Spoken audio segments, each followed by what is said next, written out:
Boa noite a todos. Eu não sei se começou já a apresentação do PowerPoint ou se precisa, de repente, de um... Isso, tá. Então, eu sou atualmente da Comissão Científica do MUVIT-MG e membro da... acabando de me apresentar,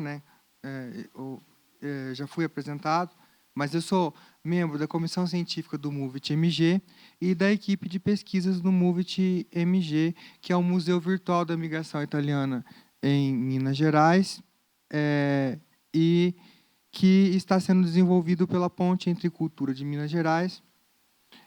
Espera aí, como é que volta aqui? Não, volta. Não. Socorro. Espera aí. Aí, pronto. Bom, que ela está sendo desenvolvida pela ponte entre cultura de Minas Gerais, que é a PEC-MG, né? Como foi dito, eu sou filho de produtores de café, e eu vou fazer, não vai ser uma fala linear, vai ser uma fala meio zigue-zague, né? Eu vou começar a falar um pouco sobre a história da história do café no Brasil e em Minas, né? Depois eu vou falar um pouquinho sobre a história do café no mundo e da relação afetiva e gourmet que os habitantes da Península Itálica cedo estabeleceram com o café no mundo. E depois eu vou voltar a falar de Minas Gerais e da cafeicultura, fazendo um paralelo com São Paulo, porque eu acredito que São Paulo foi a elite de cafeicultura de São Paulo foi quem pensou a máquina da imigração no país, que depois foi copiada por Minas Gerais, né? Então, eu vou fazer esse percurso. Bom, então, o café no mundo.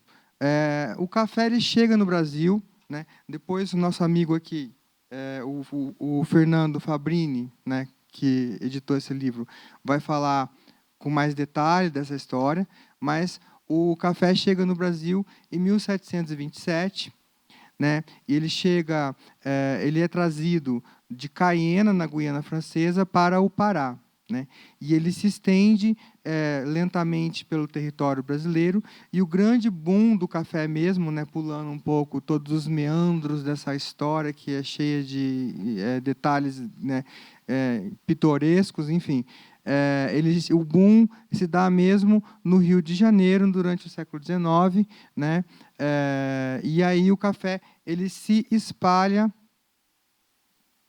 E agora? Agora não anda.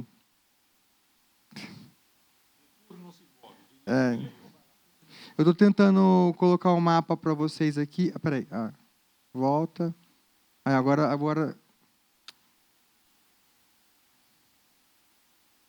Aqui, aí, isso. Então, o café ele se expande, está ali o Rio de Janeiro, dá para ver na imagem, né? Ele se expande primeiro para a zona da Mata Mineira, né? Dá para ver a zona da mata aí, que está com o número algarismo romano número 2. Depois, ele se expande para o sul de Minas, para o algarismo romano número 3. Na zona da Mata Mineira, é possível ter notícias do café desde o começo do século XIX, em termos assim significativos, em termos de quantidade de produção e comercial. No sul de Minas, até mesmo por pesquisa de mestrado e doutorado minha, né, que eu falo que eu saí da roça, né, querendo fugir da roça, acabei voltando para a roça, porque meu mestrado e meu doutorado foi sobre terra e sobre café, né? Então, eu falo que eu não acabei querendo fugir, mas acabei voltando e estou lá agora pensando em largar tudo e voltar a mexer com café. Então, né, esses meandros, esses vão e vêm da vida, né? Então, o café ali, nessa região do sul de Minas, ele se expande de forma comercial e de forma de produção significativa nas décadas de 1870 e de 1880. Então, quando que o café começa a se tornar relevante em Minas Gerais? Em 1839, nós temos o primeiro indício, o que eu considero, eu fiz uma análise grande de todos os relatórios de presidente de província de Minas Gerais. E, em 1879, é feita, nesses relatórios, a Lei 154. Essa lei ela extingue o imposto dos dízimos. O que era o imposto dos dízimos? 10% de tudo que Minas Gerais exportasse para fora da capitania e depois província, quando se tornou império província, né? Capitania antes do Brasil se tornar independente, tinha que ser pago para a coroa. Então, se extingue em 1839 o imposto dos dízimos e é instaurado um novo imposto, um imposto de 3% sobre uma pauta de produtos valorizados. E dentre esses produtos valorizados está o café. Então, se o café está sendo taxado em 1839, numa pauta de produtos valorizados, é porque ele ganhou relevância, ele ganhou, peso econômico. Em 1846, o quintiliano José da Silva, que é um presidente de província, então, da província de Minas Gerais, ele faz um questionário e manda para todas as vilas das províncias de Minas, perguntando as potencialidades econômicas. E aí várias delas indicam a produção do café. Queluz, Itabira, Barbacena, São João Nepomuceno, Diamantina, Cerro, Pitangui, Jacuí, Pinhuí, Montes Claros de Formiga, Rio Pardo e Juiz de Fora, na Zona da Mata, a famosa Juiz de Fora da Zona da Mata cafeeira.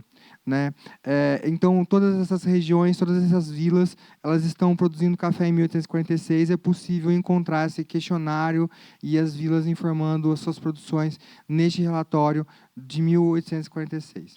Tá? Então, isso um pouco do que eu estou falando para vocês sobre as origens do café no Brasil e o que eu vou falar sobre as origens do café do mundo, eu tirei desse clássico, que é a Pequena História do Café no Brasil, do Afonso Toné. Tá? É um clássico sobre a história do café no Brasil. Ele não só fala da história do café no Brasil, ele fala da história do café no mundo também. E é possível encontrar essa versão que está aí de 2014 em PDF na internet de forma gratuita para qualquer um que quiser consultar, é disponível. Tá? Então, sobre as origens do café no mundo, eu falei que vai cheio de vai e vem. Eu fui para o Brasil, para o Pará, cheguei em Minas e agora estou indo para o mundo. Então, o café, segundo o Toné, a taxonomia, o nome científico dele é Coffea arábica. Mas muitos dos que estão aqui presentes sabem que essa taxonomia dá uma ideia errônea da origem do café. O café não é originário da Península Arábica, ele é etíope, ele é originário da Etiópia. Então, apesar mas acabou se consagrando pelo uso, essa taxonomia, esse nome científico acabou se consagrando pelo uso e foi feito pelo cientista sueco Carl Nilsson Linnaeus, nessa obra Espécies Plantarum, publicada em 1753. Então, aqui está um pouco do mapa, um pouco de geografia, a localização da Etiópia, está bem do lado da Península Arábica. Da Etiópia, o café se espalha pela Península Arábica, e da Península Arábica ele se espalha por todo o Oriente Próximo. Egito, Síria, pode colocar ali do lado da Síria Líbano também, eu não coloquei, mas poderia colocar Líbano. Turquia. De início, o café ele foi uma especiaria muito rara e cara. Era só produzido pela Península Arábica e pelos países do Oriente Próximo. E até o século XVII. Até o século XVII. Peraí. Volta. Aqui voltei nesse slide que eu estava. Então, a partir do século XVII, deixa de ser exclusividade dos árabes o muçulmano do Oriente Próximo. Por quê? Porque os holandeses começam a plantar o café em outras partes do mundo. Os holandeses são os pioneiros em espalhar o café para outras partes do mundo, para as ilhas de Sumatra, Timor e etc. Então, o Toné aventa a hipótese, e vários autores, de que a primeira cidade do Ocidente a beber café foi Veneza. Então, o pioneirismo dos habitantes da Península Itálica nessa relação com o café. E ele diz: "Isto é tudo quanto há de mais plausível, conheciam de sobra o café por frequentar os portos levantinos de Alexandria, Constantinopla, onde tanto se bebia café. Foi Alpine, aliás, quem primeiro desenhou um ramo de cafeeiro." A gente vai falar sobre esse alpino, mas aqui é um pouco da geografia novamente. Está ali no norte da Itália a localização de Veneza, os portos de Alexandria no Egito, ali nos portos da Síria no Líbano, de Istambul, onde era Constantinopla, né, antigamente em Istambul, né? Então um pouco dessa geografia. E esse Alpine, quem que foi esse Alpine? Esse Alpine foi um médico e botânico da Marostica, no Vêneto, e ele acompanhou como médico particular o cônsul-geral da Itália, de Veneza, o cônsul-geral de Veneza, Jorge Emo, no Cairo, no Egito. Então, ele acompanha esse cônsul no Cairo, no Egito, e no Cairo, no Egito, ele entra em contato com várias espécies exóticas de plantas. Ele era um apaixonado por plantas, e aí ele entra em contato com café, e ele é o que faz o primeiro desenho de um ramo de café, e apresenta esse desenho para o mundo, nessa obra The Plants à Egypt, publicada em 1592. A pronúncia minha é ruim, mas deu para entender. 1592. Tá, aí está o desenho que ele fez, é uma digitalização do original, de um exemplar que está na Alemanha. Vocês podem ver que não está cafeeiro, não está coffee arábica em cima, está boom. Por que boom? Porque na região, na Etiópia, de onde era originário o café não se chamava café, né? Os abexins, que eram uma etnia dessa região, chamavam o café de boom. Então, por isso, ele coloca boom aí, né? Ainda não tinha sido feita, nessa época, uma taxonomia, um nome científico para o café. E aí, os árabes, quando vai para a Península Arábica, chamavam de vinho de boom. Eu não sei como se pronuncia essa palavra em árabe, vinho, tá? Quava. Mas ela passando de uma língua para outra, segundo os estudos que o Toné fez em cima de vários linguistas, ela deu origem à palavra café. Por exemplo, da Turquia, essa palavra quava passou a ser kové, né? Já é quase. E aí, ele não teria vindo da palavra Cafa, que é uma cidade de Shoa, no sudeste da Etiópia, porque algumas pessoas acham que veio de Cafa. E não é. Na verdade, é da palavra vinho da Arábia. Né? O Alpine ele foi o primeiro a desenhar um ramo de café, mas antes dele, quem deu notícia do café para o mundo foi um prussiano. Eu coloquei alemão aí, mas está errado, tá? Porque a Alemanha não existia ainda, não havia sido unificada.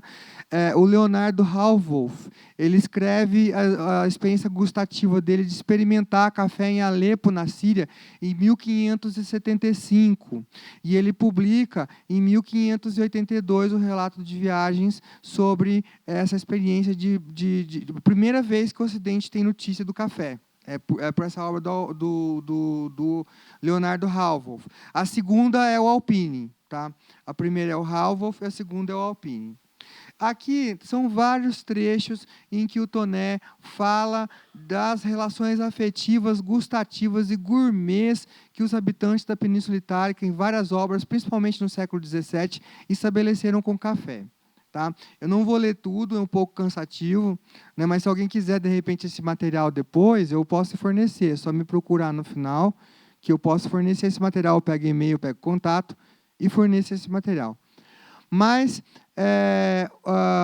uma dessas obras merece destaque, que é a desse libanês, que eu também não vou saber pronunciar direito, mas Merej bin Nirum, não sei se é assim que se fala, mas esse libanês ele se torna um frade maronita na Itália, e ele muda o nome dele para Antônio Fausto Nairone, e ele escreve essa obra, que é uma apologia, uma propaganda escarrada do café. Uma verdadeira declaração de amor pelo café que ele faz, que é a da celebérrima Pozione Schaue, seu café num cupata discursos. Pronúncia ruim, de latim, tudo bem, mas a tradução é Discurso sobre a bebida mais saudável, chamada Schaue ou Café, publicada em 1671. E essa obra ela fica célebre por divulgar a lenda das cabras etíopes, do pastor de cabras etíopes, que as cabras comiam o ramo de café, comiam os frutos do café, ficavam muito agitadas, e aí ele relata esse fato para os monges do monastério vizinho. Os monges começam a fazer uma bebida da planta para poder ficar acordados nas noites de oração e de vigília que eles tinham que fazer no monastério. Essa obra, há uma tradução dela para o português, disponível na internet para qualquer um que queira consultar, na Biblioteca Brasiliana Midland da USP. Tá? Que é esse link que está aí, né? Se alguém quiser, como eu disse, depois eu forneço o material, é só copiar e colar o link, que é possível consultar uma tradução dessa obra do Nairone em português. Tá? Os primeiros cafés públicos da Europa são italianos entre aspas, porque a Itália não existia ainda, né? Não havia sido unificada. Né?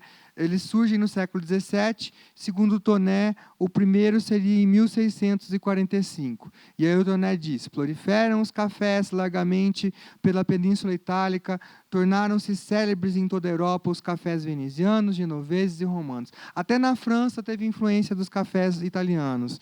O primeiro café da França que se tem notícia é de um siciliano, do Procópio Cotelli ou Cetelli, né? As duas grafias do nome dele, e ele então tem esse pioneirismo italiano nos cafés da França, mas é no século XVIII que os cafés se multiplicam mesmo na França. Né? Então, aqui eu vou começar agora a traçar o paralelo entre Minas e São Paulo, né? A questão da mão de obra no Brasil, né? A questão da mão de obra no Brasil e da imigração no Brasil. Então, aqui a gente começa a fazer a ligação da produção de café com a mão de obra imigrante, né? Porque até agora eu só falei de café, não falei do imigrante. Né? Então, eu acredito que a máquina da imigração, ela começa, é uma hipótese que eu tenho, tá? Não ainda precisa de estudos, não sei se ela é correta, mas eu acredito que quem começou a pensar a máquina do café no Brasil foi a elite cafeicultora de São Paulo. Tá? E eu acredito que tem um protagonismo grande do Martinho da Silva Prado e do Antônio da Silva Prado. Né? A elite cafeicultora brasileira começa, né, no segundo reinado, nessa época. O café é a espinha dorsal econômica do país, é o que sustenta o país, não tem jeito, é o grande commodity, é a grande fonte de riquezas do país, é o café. Né? Então, em 1850, tem as pressões inglesas para acabar com a escravidão, foi falado isso ontem já, vou repetir hoje, o fim do tráfico negreiro em 1850, né, com a Lei Eusébio de Queiroz, não é mais possível trazer pessoas negras escravizadas da África para o Brasil, você tem que se virar com o que tem aqui, com a mão de obra que tem aqui. Não dá mais para repor a mão de obra comprando mão de obra da África. Se envelhecer e morrer, você vai ter que comprar aqui no Brasil ou, né, conseguir, e a mão de obra fica cara. Fica extremamente cara por conta disso. Outra coisa que, assim que tem a proibição do tráfico, a elite fala, opa, espera aí, vai acabar a escravidão. O que a gente vai fazer? E fazem a lei de terras. A lei de terras, além da questão dos núcleos coloniais, de produzir pequenos lotes de propriedades para vender para imigrantes e não grandes propriedades, ela também teve a função, eles se inspiraram no Letters from Sydney, Cartas de Sydney, do Edward Gibbon Wakefield, tá? que ele dizia o seguinte, no projeto de colonização dele, né, na Austrália, que ele faz para a Inglaterra. Olha, a terra ela tem que ter um preço suficientemente caro para o imigrante não poder comprar, mas não pode ser caro o suficiente ao ponto do capitalista aqui, do investidor, né, poder comprar. Para quê? Para que esse imigrante seja obrigado a vender sua mão de obra para o dono da terra, para o capitalista. Né? Então, é uma forma, a lei de terras também, em alguma medida, barrar o acesso à terra para o imigrante barrar o acesso à terra para o escravo, caso o escravo fosse libertado, né, se tornasse liberto, uma pessoa livre, como de fato aconteceu em 1880. Né, nesse livro, um livro que acho que todos aqui talvez conheçam, ou muitos conheçam, do Camponeses de Engenharte, História e Geografia dos Imigrantes Italianos em Minas Gerais, do Frederico Campoli. Ele chama a atenção para o fato de que Minas Gerais era a província que mais tinha escravos em todo o Segundo Império. Né? Em todo o Segundo Império, a maior população escrava era a de Minas Gerais. Então, quando acaba o tráfico de escravos em 1850, São Paulo sente muito. As outras províncias que tinham poucos escravos sentem muito esse corte de fluxo de escravos vindos da África para o Brasil. Mas Minas Gerais não sente tanto. Por quê? Porque Minas Gerais tem um plantel de escravos muito grande. Então, São Paulo começa a pensar nas políticas de imigração já em 1870. E o Campoli fala que essa grande quantidade de escravos que Minas tinha dentro do seu território fez com que Minas Gerais pensassem na imigração italiana, né, na imigração europeia, em especial italiana, 15 anos depois. E ele também diz o seguinte, que o que aconteceu foi um deslocamento da população escrava, né, da região das Minas, que estavam decadentes, para o sul cafeicultor, para a zona da mata e depois para o sul de Minas. Então, aqui são esses dois personagens de São Paulo, que eu acredito que foram as iniciativas deles, foram copiadas, e da elite cafeicultora que eles representavam em São Paulo, porque eles não estão sozinhos, estou falando deles, mas tem muitos cafeicultores por trás deles, que foram imitadas e copiadas por Minas. Né, o Antônio da Silva Prado, né, à esquerda, e o Martinho da Silva Prado, à minha direita. Não sei se para vocês está a mesma coisa aí. Mas, falando um pouco sobre o Antônio da Silva Prado, ele ocupou o cargo de inspetor especial de terras e colonização na província de São Paulo, que era um cargo central para a colonização e imigração. Depois, em 1885, ele ocupa um cargo nacional. Ele ocupa o cargo de ministro da Agricultura, que era uma pasta extremamente importante para a colonização e para a imigração. Também estava ligado à colonização e imigração. E nesse mesmo ano, em 1885, ele participa da elaboração da Lei Saraiva-Cotegipe, que acabava com a escravidão das pessoas com 60 anos ou mais. Ou seja, ele estava trabalhando para acabar a escravidão, ele estava apostando em trabalho livre e, ao mesmo tempo, ele e o irmão dele estavam apostando em imigração. Em 1886, ele se torna senador. E, em 88, no ano da abolição da escravidão, ele se torna conselheiro do imperador Dom Pedro II. Olha a envergadura política dele. A gente vai ver também que eles eram muito ricos. Tá? Ele se torna conselheiro e participa da elaboração da Lei Áurea. Então, ele está apostando no fim da escravidão. Ele está apostando na imigração. E é lógico também que apostar na imigração tem a ver com as políticas racistas e de embranquecimento da raça, né, que se veiculavam na época. Por que não usar a mão de obra do antigo escravo, do liberto, né? Por que importar europeus, né? Então, eles têm essa mentalidade racista, pseudocientífica do século XIX, de embranquecimento da raça. O Martim da Silva Prado, o irmão dele, vai ter uma atuação política menor, aí vereador em Araras, deputado da Assembleia Provincial de São Paulo, nessas datas.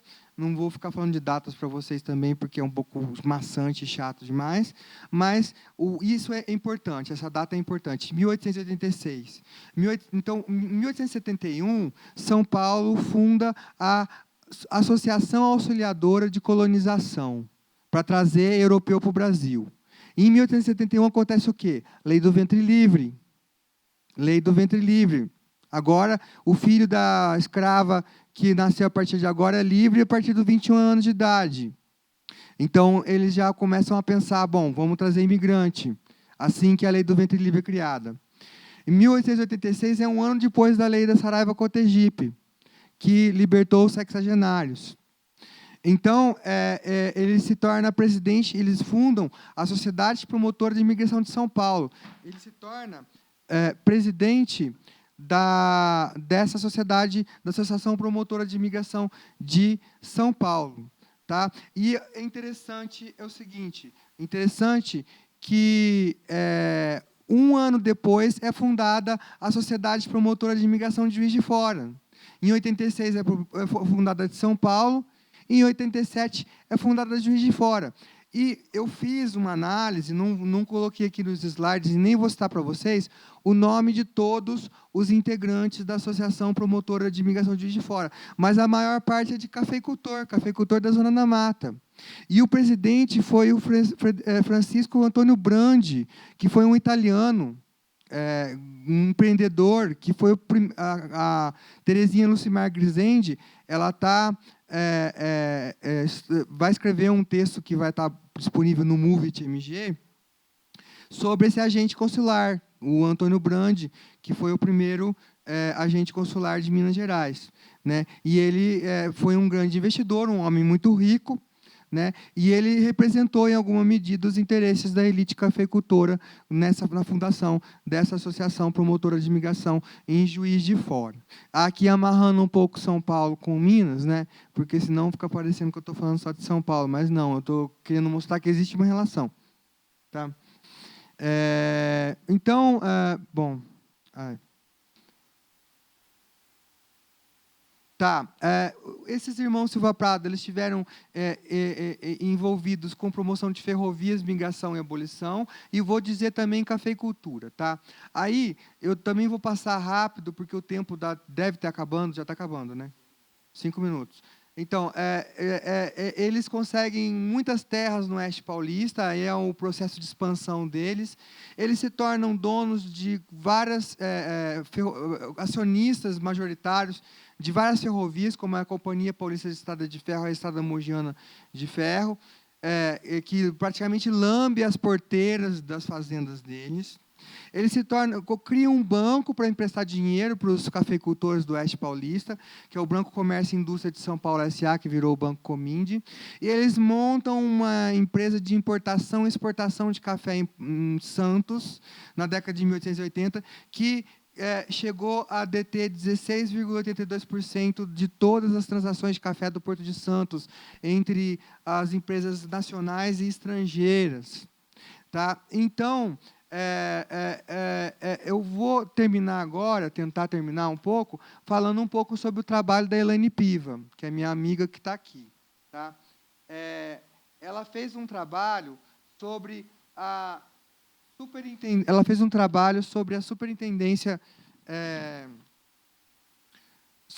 superintendência da imigração do Estado de Minas Gerais no exterior. Vou ter que tirar porque de perto eu não enxergo, de longe eu enxergo com óculos, de perto até sem óculos. Vamos lá. Então, ela fez esse trabalho e aí ela pegou as correspondências da Superintendência de Imigração do Estado de Minas Gerais em Gênova, trocadas com o Davi Campista, que é quem dirigia aqui no Brasil a atuação da Superintendência de Imigração de Minas Gerais em Gênova. Foi o único estado a ter um mecanismo desse tipo, de colocar no exterior um escritório para cuidar das questões de imigração. Né? E essa correspondência que eu vou ler é de 1895. 1895. Já é no Brasil República. Mas, olha só, eles contratam o Rubens Tavares para fiscalizar os contratantes de imigração, e aí eles dizem o seguinte, o Rubens Tavares falando para o Davi Campista, né? Há 3 anos que aqui estou nesse serviço, conhecendo quase toda a Itália, não alimento prevenção contra agricultores propriamente ditos do sul deste reino. A questão toda se reduz à seriedade do contratante e na eficácia da nossa fiscalização. Tanto mais que Minas procede de suma prudência, não querendo levas e levas de imigrantes como São Paulo e ao governo federal. O governo federal, no caso, na época, era Minas, era Rio de Janeiro, né? Era o Rio de Janeiro. Então, eles não estão interessados em um grande número de italianos. Eles estão interessados... Aqui, nessa carta, eles estão reclamando dos que quiseram mandar para aqui para o Brasil imigrantes anarquistas do sul da Itália. Nós não queremos imigrantes anarquistas, nós não queremos problemas, nós não queremos problemas. Né? Então, eu achei muito interessante isso. Não querendo, palavras dele, não querendo levas e levas de imigrantes como a Praça São Paulo e ao governo federal, que não mantém fiscalização na Europa por pessoal competente que conheça já o serviço e tenha a prática da administração. Então, eu acho esse trabalho. A Elaine, que traduziu, tem cartas que ela, nesse artigo que ela fez em italiano, que ela traduziu para o português também. É um artigo que ele é bem rico, ele é bem inédito. Eu acho que vai ser muito interessante quando ele for publicado, para quem quiser consultar.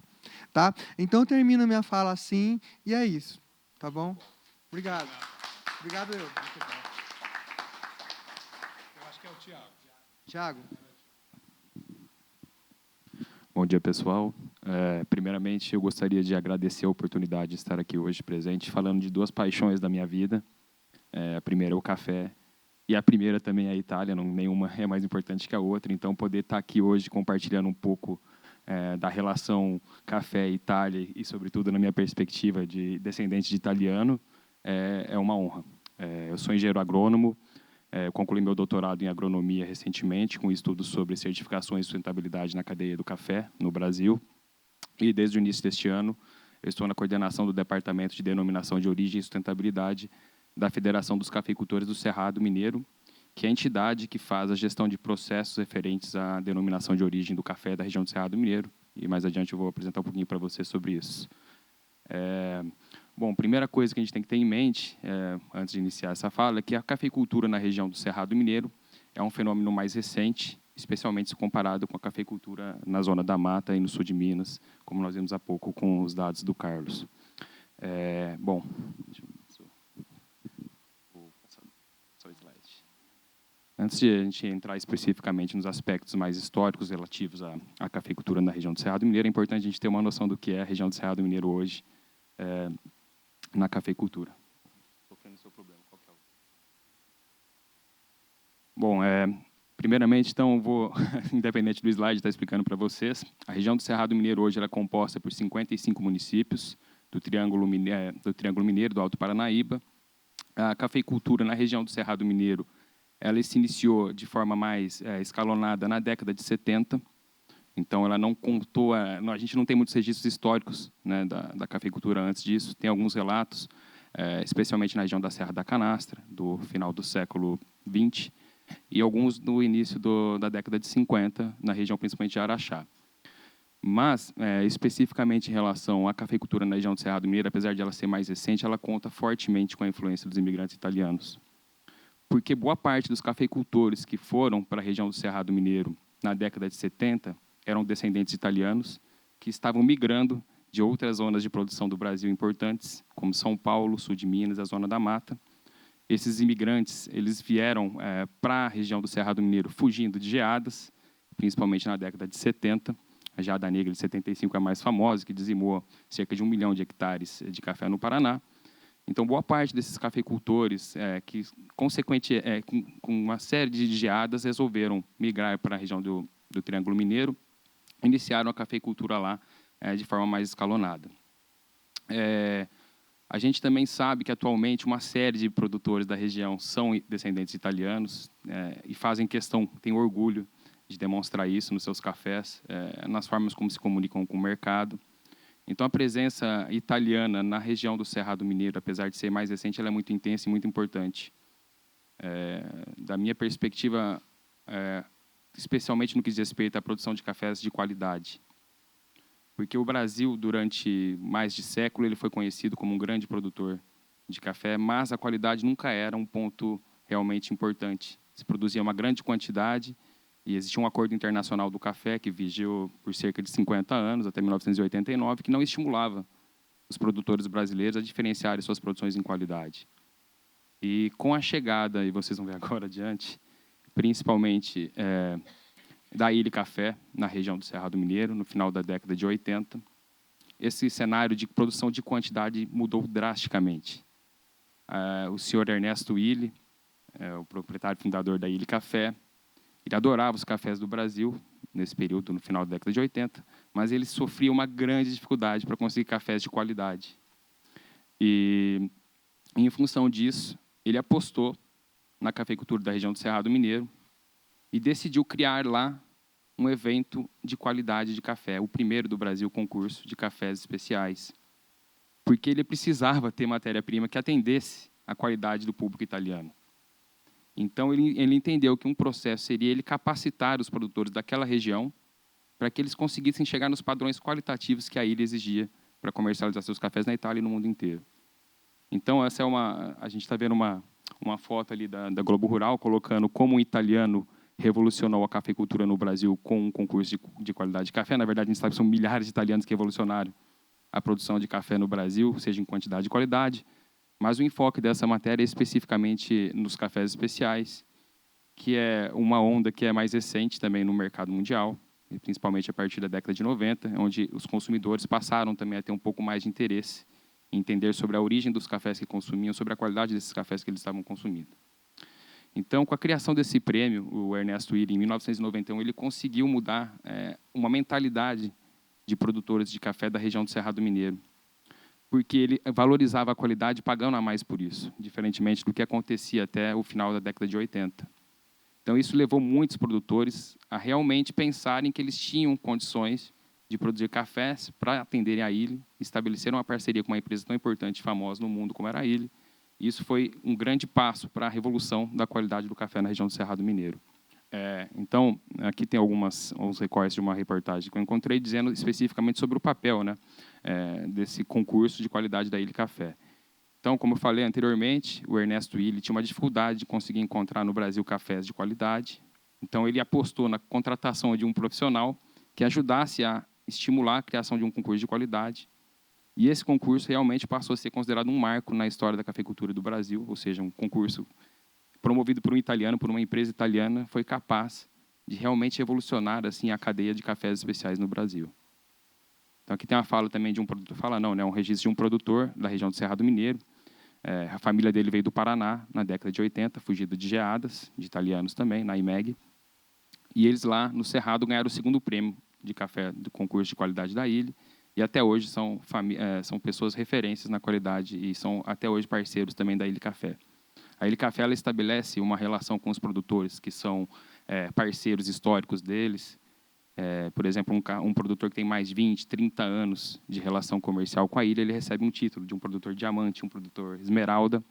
E os produtores da região do Cerrado Mineiro são vários que têm mais de 20 ou 30 anos de parceria com a Ilha Café. Ou seja, demonstra também o quanto esse concurso de qualidade foi importante para a região do Cerrado Mineiro. Aqui são fotos de quadros de produtores que venceram premiações da Ilha Café, principalmente durante a década de 90. Estão expostos em uma cooperativa de Araguari, a Cocaceira Araguari, que inclusive foi a cooperativa que foi convidada para estar presente hoje aqui nesse momento, nessa mesa, mas não pôde estar, estou representando eles. Então, um agradecimento também à Cocaceira Araguari, que historicamente também é um parceiro importante da Ilha Café, ou seja, uma empresa italiana na nossa região. Ainda nessa linha de demonstrar o quanto os produtores do Cerrado valorizaram a aproximação do Ernesto Willi, né, e da Ilha Café na região do Cerrado Mineiro, em 1995, 3 anos depois que foi criada a Federação dos Cafeicultores do Cerrado, os produtores da região do Cerrado foram até a sede da ilha, em Trieste, para conhecer o processo de produção lá e entenderem melhor a importância de eles produzirem um café de qualidade para aquele mercado italiano. E hoje a gente tem, na verdade foi ano passado, o fruto histórico dessa relação, que foi o lançamento de um café chamado Arabica Selection Illy. É um café, o primeiro que a Ilha Café comercializa, identificando a origem real de produção, não um país apenas. Antigamente a gente tinha apenas o Illy Brasília, agora a gente tem o Illy Brasília e Cerrado Mineiro.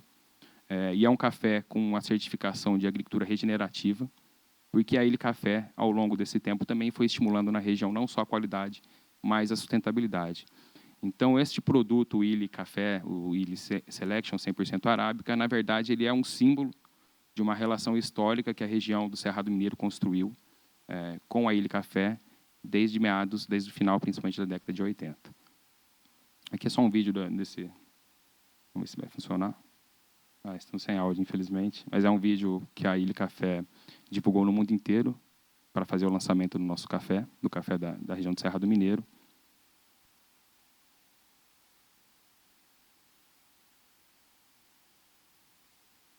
E aqui, mais uma demonstração de quanto essa parceria é importante para a Ilha Café e para nós também.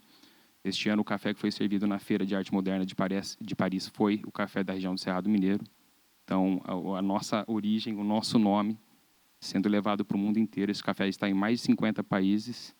E essa parceria com a Ilha Café demonstra realmente o quanto que os italianos na região do Cerrado Mineiro foram decisivos, pensando especialmente agora na década de 90 para cá, na transformação da qualidade dos cafés produzidos na região. Esse ano também a gente teve o prazer, na verdade, mês retrasado, em outubro, nós estivemos em Milão, em Firenze, em Roma, a região do Cerrado Mineiro, fazendo uma roadshow para divulgar os nossos cafés na Itália.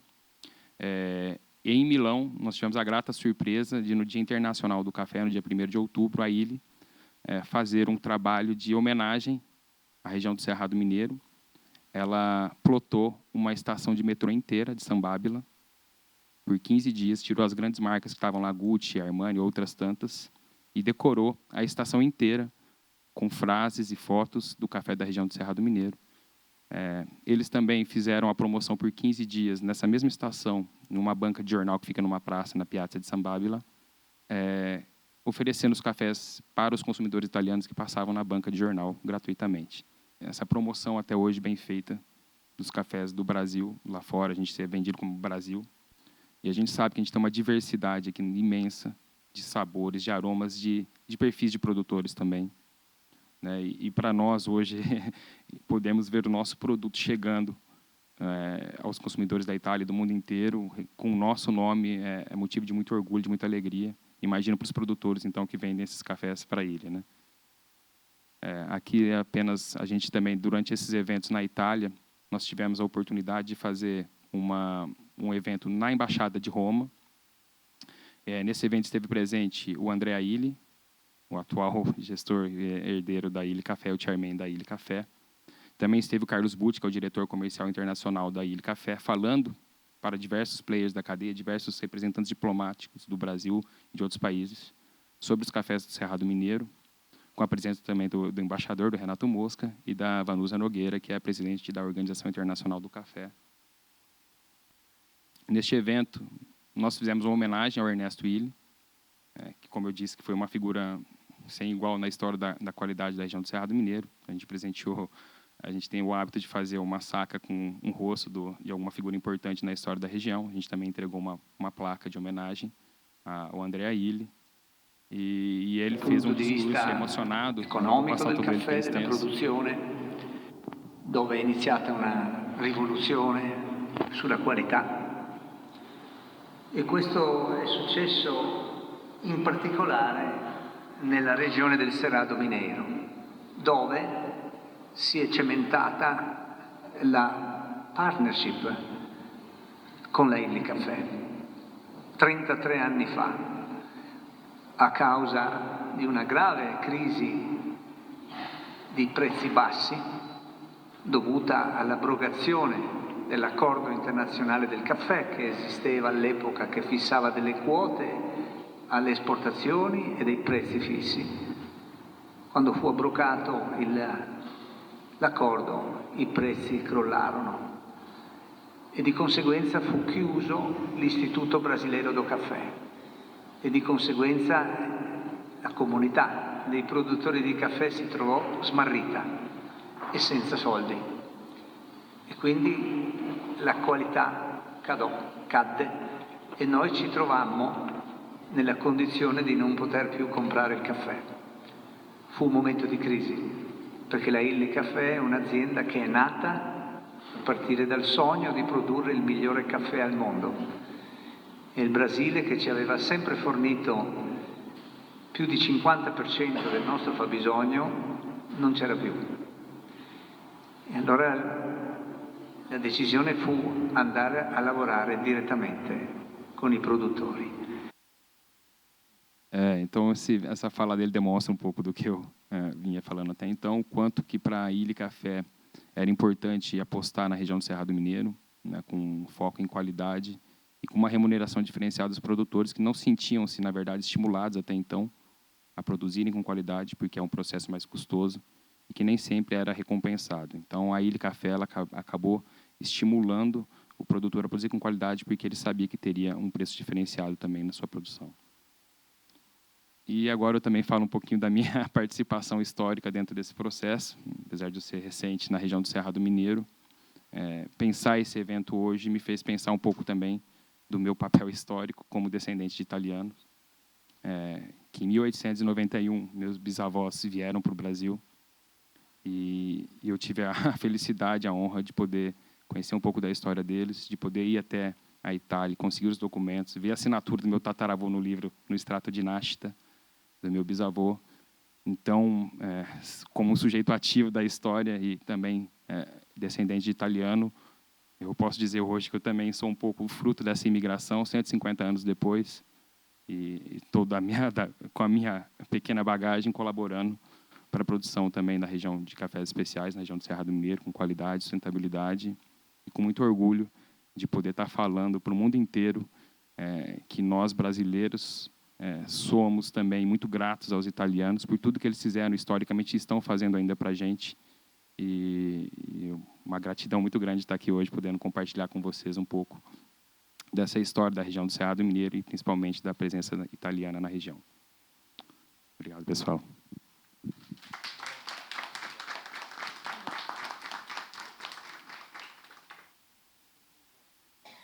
Bom dia, buongiorno a tutti.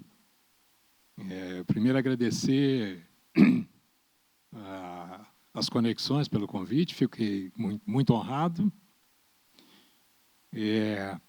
A minha presença aqui ela é motivada por um recente trabalho meu, um livro, e que eu devo advertir que é uma história contada, é um livro baseado em verdades mais ou menos reais, porque desde bastante tempo, até com minhas origens italianas, minha família também veio. Eu tenho Fontana e tenho Fabrini. Então, ambos vieram para trabalhar no café. Depois, o meu avô, que se dizia um arquiteto, mas ele não era um arquiteto, ele era um capocantiere, né? Tinha uma mão de obra mais qualificada. Trabalhou junto aqui, Instituto de Educação, e ali o Colégio Pedro II. Ele trabalhou ali, estão fazendo uma cidade lá no centro de Minas Gerais. Aí abandonaram o café e vieram trabalhar. Tanto que eu dedico o meu livro aos trabalhadores do café em Minas Gerais. Mas a história do livro vem daí, porque sempre que eu tinha essa curiosidade de saber como é que o café tinha chegado no Brasil. E com minha formação de publicitário, de adorar fazer pesquisa de mercado, qualquer rodinha que eu me encontrava, eu perguntava: você sabe como é que o café chegou no Brasil? 90% ganhava da Etiópia. É da Etiópia, os cabritinhos. Exatamente, os cabritinhos da Etiópia. Mas como é que chegou no Brasil? Ninguém sabia. E ainda hoje, se vocês fizerem um círculo de pessoas heterogêneo e soltar a pergunta, ninguém sabia. Eu falei, não é possível. Isso aí tem algo aí que é alguma coisa esquisita. Aí comecei a pesquisar. Desde São Paulo eu comecei, embora a minha formação não é de jornalismo, embora eu tenha começado em televisão, comecei na TV Cultura de São Paulo e eu tive uma ligação muito grande com a montagem do Museu do Café de Santos. E tem lá uma passagem breve sobre o Paleta, breve. Biblioteca Nacional, nada. Eu falei, não é possível, isso é uma desonra, né? Um homem que trouxe o café para cá. E poucos brasileiros sabem disso, né? Isso devia ser ensinado nas escolas. É um produto, como o Tiago colocou muito bem, né? Por coincidência, eu estou trabalhando num novo livro, a partir da memória do ministro Alisson Paulinelli, PADAP, toda essa questão do Cerrado. E hoje o café, o que é? Está no topo, né, das exportações e tal. Então, acho que a história do Paleta devia ser contada desde o grupo escolar. Um outro editor sugeriu que a gente fizesse uma história em quadrinhos, mas vou contar para vocês rapidamente a história do livro. Bem, aí comecei a pesquisar e, através de contatos, eu acabei chegando até a Guiana. Fiz contato com a Guiana Francesa. E, acreditem, o café veio de lá. Né? Da Etiópia, muito antes, né? 1500 e quanto? Na Etiópia, você coloca ali que mil e... Começa na Península Arábica, na Península Arábica, o manuscrito mais antigo é de 1500. Agora, não se tem um levantamento exato de quando começa essa produção gourmet na Etiópia. Era mesmo para acordar os cabritinhos, né? Para os pastores, para os monges conseguirem trabalhar até mais tarde. Mas, enfim, aí comecei a garimpar a história do Francisco José Paleta, que era um sargento-mor da colônia, nós estamos falando de 1726, historiador aqui que me corrija se estiver errado, mas eu baseei, a data que chegou para mim foi 1726. O que acontece? Ele fica sabendo, não, na divisa ali com a Guiana Francesa, corre a notícia de que os franceses tinham atravessado o Oiapoque e tinham entrado em terras brasileiras. E o governador do Grão-Pará, João Maia da Gama, fica sabendo dessa história e fala, opa, não pode não, estão invadindo a terra. E convoca, chama, como é que eu vou resolver essa questão? Estão invadindo lá a nossa terra, a colônia, né? Nós estamos falando de Brasil colônia. E ele fica sabendo que havia um sargento-mor muito articulado, que falava francês, que era um galanteador, dizem que era um homem muito bonito, sedutor, que tinha, isso presumo que tivesse uma lábia, né? Tivesse uma lábia muito grande. Ele fala, eu vou mandar o Paleta lá conversar com o governador-geral da Guiana, que se chamava Claude d'Orvilliers. Engraçado que uma das referências que eu encontrei, há mais tempo, no Rio de Janeiro havia o Café Paleta, era muito famoso. Não sei se vocês se lembram disso. Hoje se mantém. Nos aeroportos tinha sempre Café Paleta. Sou bem mais velho que vocês, então eu lembro, vocês não devem lembrar mais não, mas tinha. Tinha o Café Paleta. E, curiosamente, o Café Top se chamava d'Orvilliers. Quer dizer, eles já tinham essa história do Claude d'Orvilliers lá, da Guiana. E o Paleta vai para lá, ele embarca, recebe a missão do João Maia, vai lá e dá uma dura, não pode atravessar não, vai ter guerra. Se vier para a terra nossa aqui, vai ter guerra. Nós temos umas naves ali já na boca do Amazonas, do Oiapoque, nós vamos para lá. E recebe o Paleta para um almoço, que vale um parêntese. Como existe muito pouca história, e eu sou um criador de histórias, eu sou um escritor, muita coisa que tem no livro é romanceada, porque não tinha informação. Então, eu romanceei o primeiro encontro dele durante um almoço com o governador. O governador conta para ele que os franceses tinham invadido o Oiapoque e fala, olha, aproveitando o carreto, vê se você consegue umas mudinhas do café para a gente lá. Porque, para você ver, para tomar esse cafezinho que nós estamos tomando aqui hoje no almoço, eu tive de pedir para Lisboa, mandei uma carta, ficou lá parada na mesa de um burocrata, e ficou um mês lá, e despacharam uma saca de café, levou mais um mês para chegar no Brasil. Vê se você consegue umas mudinhas. Você sabe falar francês? Não sei, eu me comunico muito bem lá, estudei nos liceus franceses e tal. E o Paleta vai, então, para a Guiana, chega na Caiena, e aí tudo fica muito incerto, não se sabe muito bem. As pequenas citações dizem que que foi através de uma mulher, a coisa é muito sucinta, foi através de uma mulher, como ele era sedutor, ele teve um caso com ela, uma paixão, alguma coisa, e ela consegue essas mudas, porque o Claude d'Orvilliers não cede as primeiras sementes. Ele fala, não, isso aqui é igual lá nas suas Minas Gerais, é pepita de ouro para nós, não pode sair daqui não. Vou te dar um molhinho para você levar de lembrança. Mas não vai, você não vai levar não. E aí, naturalmente, eu romanceei algumas outras coisas a partir de informações que eu obtive. E ele consegue, eu não vou contar porque está no livro, senão eu vou dar o spoiler aqui, como é que ele consegue. Sabe-se que essa mulher, há divergências. Alguns dizem que ela era esposa efetiva do d'Orvilliers. Outros não, que ela era uma concubina, porque ele tinha várias concubinas lá na Guiana. Então não se sabe exatamente quem é. Então eu a batizei de Juliette, que me pareceu um nome francês, bonitinho. Ela era mestiça, sabe? A única coisa que sabia, que ela era mestiça, do Caribe ali, né? Ela tinha ali uma influência.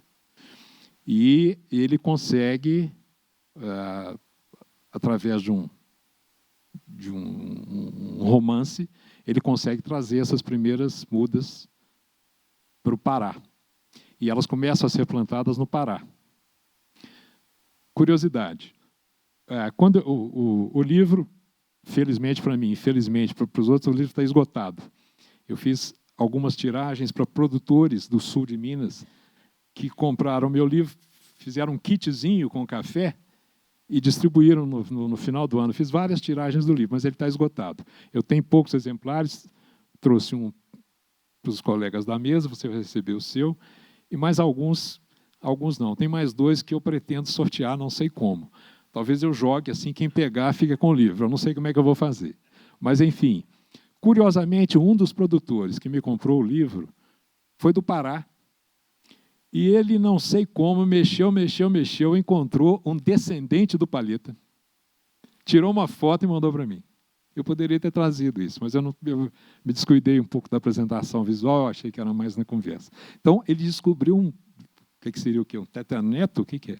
Pensa bem, 1726, e descobriu o fulano, que carrega o nome Palheta. Ele fez questão de manter o sobrenome Palheta. Está lá no meio de outros nomes, da Silva, qualquer coisa, mas ele é um descendente. O livro é esse aqui, que se chama O Café do Sargento,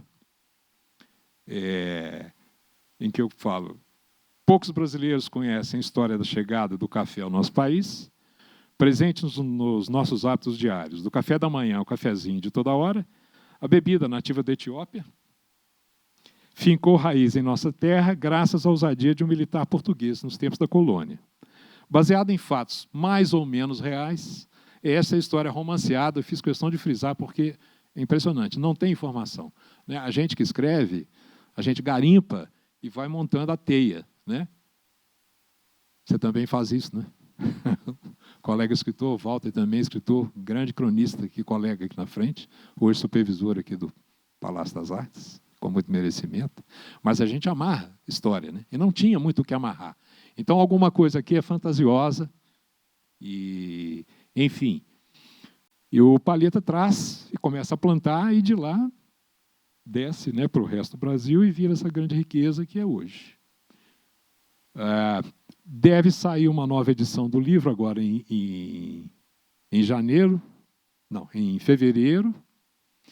Eu vou colocá-lo novamente. Eu criei isso, foi vendido praticamente tudo pela internet, porque eu não sei se vocês sabem, a gente que não é um escritor conhecido, famoso, hoje o mercado editorial virou exclusivamente business. O que eles fazem, as grandes editoras? O que está vendendo na Inglaterra? Isso, compra o direito autoral e publica aqui. Né? Então, embora eu já escreva há algum tempo, se você colocar, para você entrar com seu livro nos grandes distribuidores, você tem que ter grandes tiragens e talvez seja surpresa para muita gente, o percentual do escritor não passa de 5%. Todo o restante é para distribuidor, para o varejo, para o intermediário, para o grande editor. Então, para mim, não compensa. Eu preferi fazê-lo com venda pela internet, foi um sucesso. Felizmente, vendeu tudo pela internet. E fora essas edições. Então, essa é a historinha do Palheta, que era um cabra bem animado, e não se sabe muito bem quem foi a Juliette, e a forma que ela entregou para ele as mudinhas é muito interessante. Eu vou ter que contar porque nem todos vocês terão acesso ao livro. Ele se apaixona por ela. Eu imaginei num baile à fantasia. Acontece um baile à fantasia. Ele fica conhecendo a Juliette. E aí eles têm um namorico e tal. Ele tenta comprar primeiro. Dá licença. Ele tenta conseguir umas mudinhas, mas eles passam ele para trás, combinam num lugar escondido lá para não... leva o dinheiro e nós vamos te dar o meu cunhado que planta tem umas mudinhas para você, ele vai lá, mas ele é enganado. Quando ele chega lá no quarto da hospedaria, ele abre, eram só pedras. Eles tinham enganado, ele não tinha como reclamar, porque ele estava fazendo aquilo de forma marginal, escondido do D'Orvilliers, não podia sair com mudas. E aí a cena final, que é, ele cumpre metade da missão, o Claude D'Orvilliers se compromete a colocar novamente os marcos da colônia na beira do Oiapoque, ele vai pessoalmente, presencia isso, eles colocam os marcos, os franceses prometem que não vão mais invadir, e ele vai embora com metade da missão, falar, não consegui. Quando ele está no porto, já pronto para embarcar, porque haviam linhas regulares de veleiros ali no Caribe, que transportavam já algum comércio incipiente de tabaco, alguma coisa ali do Caribe, já havia linhas mais ou menos regulares. Eu consegui identificar até alguns dos navios que faziam, pequenos, eram veleiros. Quando ele já está para embarcar de volta, um pouco frustrado, chega uma carruagem, e na carruagem estava a dama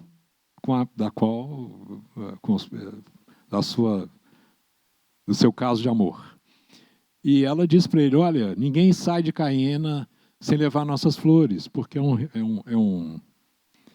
um ritual nosso, entregar aos visitantes um buquê de flores. Entrega para ele uma cesta, ele acha aquela cesta um pouco pesada. E o que tinha lá dentro? Escondido no meio das flores tinha uma bela porção de sementes. E ele traz as sementes para o Brasil e começa a plantar. E essa história do palheta que está aqui, eu tenho 2 livros aqui que eu não sei novamente como eu vou fazer. Alguma Juliette na plateia? Não. Julieta. Júlia. Regina. Regina? Pronto, Regina. Tem 2 Reginas? Mas então já ganhou. Então eu vou fazer autografado, que se eu ficar famoso um dia, você fala, conheço esse cara aqui, ele autografou para mim. Esse é o seu, eu vou fazer o do... É isso, pessoal. A minha historinha é curta, é isso. Se vocês quiserem saber mais alguma coisa, eu vou autografar para as Reginas. E aqui... deu sorte, hein? Porque acabou. Eu tentei vê-la na gráfica, mas tinha alguns que estavam sucata com defeito defeito na montagem. Um é do Tiago, Regina e como é que é o nome dela? Isabel Regina? Tá bom. Eu acho que fica digno, né, para as senhoras ganharem, né? Vocês concordam com o meu critério? Então tá.